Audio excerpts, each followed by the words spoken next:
Welcome back to my YouTube channel. In this class, I am going to talk about the summary of the second chapter of Animal Farm written by George Orwell. In a previous video, I have discussed about the first chapter of Animal Farm. So ಈಗಾಗಲೇ ನಾನು ಇಂದಿನ ತರಗತಿಯಲ್ಲಿ ನಿಮಗೆ animal ಫಾರ್ಮ್ನ first chapter ಬಗ್ಗೆ ತಿಳಿಸಿದ್ದೇನೆ.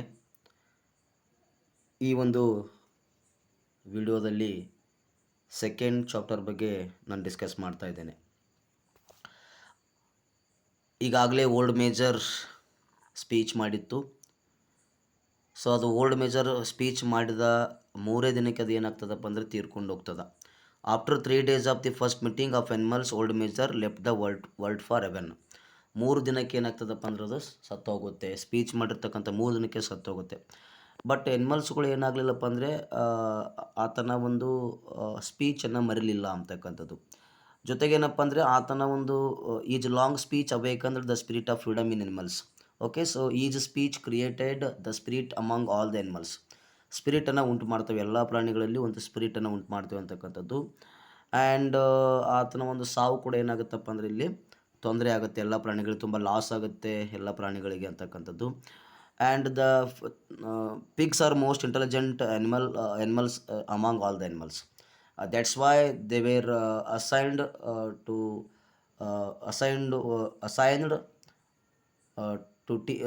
to teaching and organizing the animals. Okay, ಹಾಗಾಗಿ ಅವುಗಳಿಗೆ ಇಲ್ಲಿ ಏನಪ್ಪ ಅಂದರೆ ಟೀಚ್ ಮಾಡುವಂಥ ಕೆಲಸ ಕೊಡಲಾಯಿತು. ಜೊತೆಗೆ ಏನಪ್ಪ ಅಂತಂದರೆ ಅನಿಮಲ್ಸ್ಗಳನ್ನು ಆರ್ಗನೈಸ್ ಮಾಡುವಂಥ ಕೆಲಸವನ್ನು ಇಲ್ಲಿ ಕೊಡಲಾಗುತ್ತೆ ಅಂತಕ್ಕಂಥದ್ದು. So among the two Bohr's, Napoleon and Snowball are very intelligent animals. So who started to teach to all the animals. ಅವೆರಡು ಏನು ಮಾಡ್ತಾವಪ್ಪ ಅಂದರೆ ಪ್ರಾಣಿಗಳಿಗೆ ಇಲ್ಲಿ ಬೋಧನೆ ಮಾಡೋದನ್ನು ಮಾಡ್ತವೆ ಅಂತಕ್ಕಂಥದ್ದು. ಆ್ಯಂಡ್ ಸ್ನೋಬಾಲ್ ಬ್ರಿಲಿಯಂಟ್ ಪ್ರಾಣಿ ಆಗಿತ್ತು ಅಂತಕ್ಕಂಥದ್ದು. Who speaks brilliantly and all the animals were impressed by his speech. Okay, that's why Snowball is a good orator, ಒಬ್ಬ ಒರೇಟರ್ ಕೂಡ ಆಗಿತ್ತು ಅಂತಕ್ಕಂಥದ್ದು. ಈಗ ಏನಾಗುತ್ತಪ್ಪ ಅಂತಂದರೆ both animals Snowball and Napoleon become leader of the farm and they both formulated animalism. Okay, so animalism ಅಂತಂದರೆ ಎರಡೂ ಕೂಡ ಏನು ಮಾಡ್ತಾವಪ್ಪ ಅಂದರೆ ಎನಿಮಲಿಸಮ್ನ ಫಾರ್ಮ್ ಮಾಡ್ತವೆ. ಎನಿಮಲಿಸಮ್ ಅಪ್ಪ ಅಂದರೆ 7 ಕಮೆಂಡ್ಮೆಂಟ್ಸ್ಗಳನ್ನು ಫಾಲೋ ಮಾಡಬೇಕು ಅಂತಕ್ಕಂಥ ಒಂದು ಸಿಸ್ಟಮ್ ಇರ್ತದೆ. ಆ ಒಂದು 7 ಕಮೆಂಡ್ಮೆಂಟ್ಸ್ಗಳನ್ನು ಅಲ್ಲಿ ಹೇಳ್ತು ಅಂತಕ್ಕಂಥದ್ದು. ಇನ್ನೂ ಕೆಲವೊಂದಿಷ್ಟು ಪ್ರಾಣಿಗಳಿಗೆ ಏನಾಗ್ತಿರಲಿಲ್ಲಪ್ಪ ಅಂದರೆ 7 ಕಮೆಂಡ್ಮೆಂಟ್ಸ್ಗಳನ್ನು ಫಾಲೋ ಅನ್ಲಿಕ್ಕೂ ಕೂಡ ಬರ್ತಾ ಇರಲಿಲ್ಲ ಅಂತಕ್ಕಂಥದ್ದು ನಮ್ಗೆ ಗೊತ್ತಾಗುತ್ತೆ. ಇನ್ನೂ ಕೆಲವೊಂದು ಜನ ಏನಾದ್ರಪ್ಪ ಅಂದರೆ ಇಲ್ಲಿ ಜೋನ್ಸ್ ಪರವಾಗಿರ್ತಾರೆ ಅಂತಕ್ಕಂಥದ್ದು. ಸೊ ಜೋನ್ಸ್ ಯಾರು ಅಂತ ನಿಮ್ಗೆ ಆಲ್ರೆಡಿ ಗೊತ್ತಿದೆ, ಅವನು ನಿಕೋಲಸ್ ಟೂನ ರೆಪ್ರೆಸೆಂಟ್ ಮಾಡ್ತಾ ಇದ್ದಾನೆ. So some animals were in the favour of Napoleon Snowball and some animals in favour of mister Jones. So Mollie one of them. So Mollie the white mare, so always talk about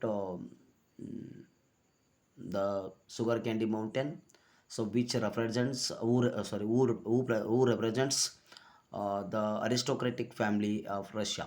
okay, ಯಾವಾಗಲೂ ಅದು sugar candy mountain ಬಗ್ಗೆ ಮಾತನಾಡ್ತಾ ಇತ್ತು ಅಂತಕ್ಕಂಥದ್ದು ನಮಗೆ ಗೊತ್ತಾಗುತ್ತೆ ಅಂತಕ್ಕಂಥದ್ದು. And snowball ಮತ್ತು ನೆಪೋಲಿಯನ್ ಏನಪ್ಪ ಅಂತಂದರೆ ಇಲ್ಲಿ ಲೀಡರ್ಸ್ ಆಗ್ತಾರೆ. And Clover and Boxer, the cart horses were impressed by Snowball and Napoleon. So and all the animals sing beasts of England song, and they often talked about philosophy of old major. So ಈ ರೀತಿ ಏನಪ್ಪ ಅಂದರೆ old ಮೇಜರ್ನ ಫಿಲಾಸಫಿನ follow ಮಾಡ್ತಾಯಿದ್ದು. ಒಂದು ದಿನ ಏನಾಗ್ತದಪ್ಪ ಅಂದರೆ ಏನಪ್ಪ ಅಂದರೆ ಎಲ್ಲ ಪ್ರಾಣಿಗಳು ಮನುಷ್ಯರ ವಿರುದ್ಧ ಹೋರಾಟ ಮಾಡಲಿಕ್ಕೆ ಪ್ರಯತ್ನಿಸ್ತವೆ ಅಂತಕ್ಕಂಥದ್ದು. ಮಿಸ್ಟರ್ ಜೋನ್ಸನ್ನು ಹೊರದಬ್ಬಲಿಕ್ಕೆ ಪ್ರಯತ್ನ ಮಾಡ್ತೇವೆ. ಯಾಕಂದರೆ 2 ದಿನಗಳಿಂದ ಅವ್ನು ಏನು ಮಾಡೋಂಗಿಲ್ಲಪ್ಪ ಅಂದರೆ ಇಲ್ಲಿ ಊಟ ಕೊಡ್ತಿರಂಗಿಲ್ಲ. ಸೊ ಆ ಕಾರಣಕ್ಕೋಸ್ಕರ ಏನಪ್ಪ ಅಂತಂದರೆ ಅವನಿಗೆ ಊಟ ಕೊಡದೇ ಇರೋ ಕಾರಣಕ್ಕೋಸ್ಕರ ಏನಾಗುತ್ತಪ್ಪ ಅಂದರೆ ಎಲ್ಲ ಪ್ರಾಣಿಗಳು ಅವನ ವಿರುದ್ಧ ಹೋರಾಟ ಮಾಡ್ತೇವೆ. ಸೊ ಒನ್ ಡೇ ಈ forgets to provide the food, that is why all the animals decided to revolt against him. So as suggestion of Snowball, all the animals started to revolt against him. First the cow broke the door of the storehouse with her horns, and later all the animals started to fight against Mr. Jones. and they break the things that belongs to Mr. Jones. Jones was sleeping at the moment, and he awakened by his noise, by their noise, and he also started to control the animals, but he could not get success to control all the animals. Thus, all the animals become very happy, and they become free from each tyranny. So ಈ ರೀತಿ ಏನಾಗುತ್ತಪ್ಪ ಅಂದರೆ ಎಲ್ಲ ಪ್ರಾಣಿಗಳು ಆತನ ಒಂದು ಟ್ರ್ಯಾನಿಯಿಂದ ಏನಾಗ್ತವಪ್ಪ ಅಂದರೆ ಇಲ್ಲಿ ಆ, ಆತನ ಒಂದು ಸಂಕೋಲಿನಿಂದ ಹೊರಗೆ ಬರ್ತವೆ. ಆತನನ್ನು ಫೈನಲ್ ಆಗಿ ಮಿಸ್ಟರ್ ಜೋನ್ಸ್ನನ್ನು ಹೊರಗೆ ಹಾಕುವಂಥ ಪ್ರಯತ್ನವನ್ನು ಎಲ್ಲ ಪ್ರಾಣಿಗಳು ಮಾಡ್ತವೆ. ಯಾಕಪ್ಪ ಅಂದರೆ ಅವನು ಸರಿಯಾಗಿ ಪ್ರಾಣಿಗಳಿಗೆ ಊಟ ಆಗ್ತಾ ಇರಲಿಲ್ಲ. ಇನ್ನು ಎನಿಮಲ್ಸ್ಗಳು ಈ ಒಂದು ವಿಕ್ಟರಿನ ಆಚರಣೆ ಮಾಡ್ತವೆ. So animals celebrated their victory because they won against mister Jones. Finally, they got succeed to expel Mr. Jones out of the farm. First, all the animals started to burn all his things, okay, all his belongings. For example, dog chains and sharp nails and wings, okay, which were indication of their slavery.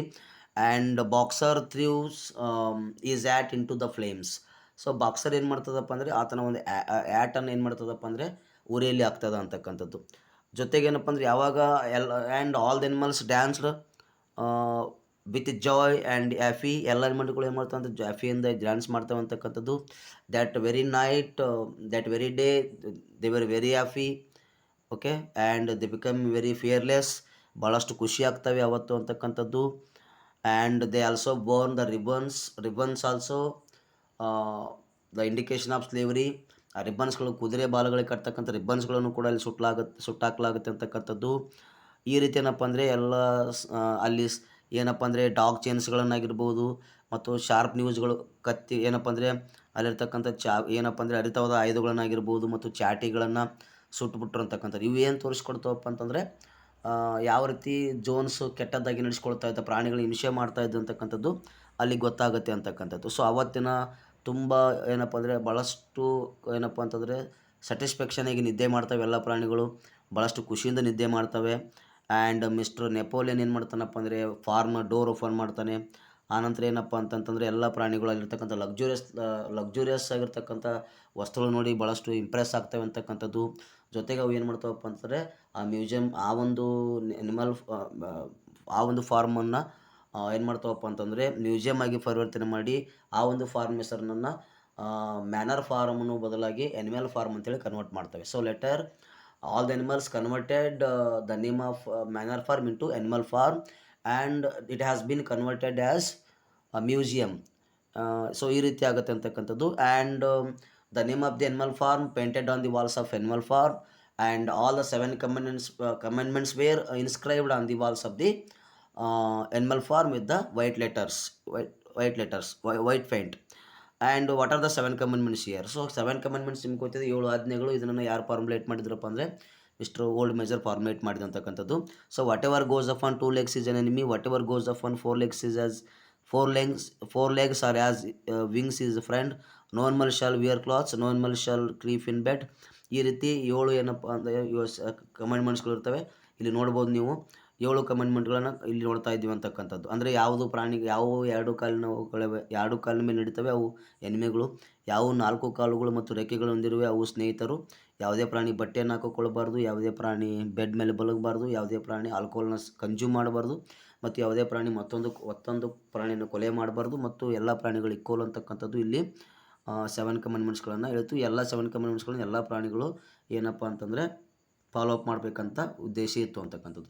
ಇನ್ನು final ಆಗಿ ಈ ಒಂದು ಚಾಪ್ಟರ್ದಲ್ಲಿ ನಾವು ಏನು ಕಾಣ್ತೀವಪ್ಪ ಅಂದರೆ, so finally we can see that Snowball suggested to all the animals to work hard. So at suggestion of animal Mr. Snowball, all the animals started to work hard, because if they don't work hard, so Mr. Jones would come and he might be recapture the farm. So that is why they work hard as suggestion of Mr. Snowball. But Napoleon started to steal the milk of cows. Okay, so ಇಲ್ಲೇನು ಮಾಡ್ತದಪ್ಪ ಅಂದರೆ ಕವುಗಳ ಮಿಲ್ಕನ್ನು ಕದಿಯುವಂಥ ಪ್ರಯತ್ನ ಮಾಡುತ್ತೆ Napoleon. So ಇಲ್ಲಿ ನಮಗೇನು ಗೊತ್ತಪ್ಪ, Napoleon ಯಾವ ರೀತಿ ಭ್ರಷ್ಟ ಒಂದು ಹಂದಿಯಾಗಿದ್ದ ಅನ್ನೋದು ನಮ್ಗೆ ಗೊತ್ತಾಗುತ್ತೆ ಅಂತಕ್ಕಂಥದ್ದು. ಯಾವ ರೀತಿ ಇಲ್ಲಿ ಏನಪ್ಪ ಅಂತಂದರೆ ಓಲ್ಡ್ ಮೆಜರ್ನ ಒಂದು ರೆಗ್ಯುಲೇಷನ್ಸ್ಗಳನ್ನು ಇಲ್ಲಿ ಅವನು ಏನು ಮಾಡಿದ್ನಪ್ಪ ಅಂತಂದರೆ ಗಾಳಿಗೆ ತೂರಿದ, ಫಾಲೋ ಅಪ್ ಮಾಡಿಲ್ಲ ಅಂತಕ್ಕಂಥದ್ದು ನಮ್ಗೆ ಗೊತ್ತಾಗುತ್ತೆ ಅಂತಕ್ಕಂಥದ್ದು. ಎಲ್ಲ ಪ್ರಾಣಿಗಳು ಕೆಲಸ ಮುಗಿಸ್ಕೊಂಡು ವಾಪಸ್ ಬರೋ ಹೊತ್ತಿಗೆ ಅಲ್ಲಿ ಆಲೆ ಏನಪ್ಪ ಅಂದರೆ ಮಿಲ್ಕ್ ಇರೋದಿಲ್ಲ ಅಂತಕ್ಕಂಥ ಡಿಸಫಿಯರ್ ಆಗಿರುತ್ತೆ. So when they came back, so milk was disappeared. So we shows clearly that so how Napoleon was corrupt, okay, and how he violates the commandments of and philosophy of old Major ಅಂತಕ್ಕಂಥ ಗೊತ್ತಾಗುತ್ತೆ. So ಇಲ್ಲಿ ನಮಗೆ ಈ ಒಂದು ಚಾಪ್ಟರಲ್ಲಿ ನಮ್ಗೆ ಏನು ತಿಳ್ಕೊತೀವಪ್ಪ ಅಂತಂದರೆ 7 ಕಮೆಂಡ್ಮೆಂಟ್ಸ್ ಅಪ್ಪ ಅಂತಂತಂದರೆ what ever goes up on 2 legs is N enemy ಅಂತಂದರೆ ಎಲ್ಲರೂ ಏನಪ್ಪ ಅಂತಂದರೆ ಇಲ್ಲಿ ಕ್ಯಾಪಿಟಲಿಸ್ಟ್ಗಳು ತಮ್ಮ ವೈರಿಗಳು ಅಂತಕ್ಕಂಥದ್ದು. ಮತ್ತು 2ನೇ ಕಮೆಂಡ್ಮೆಂಟ್ಸ್ ಏನು ಹೇಳ್ತದಪ್ಪ ಅಂತಂದರೆ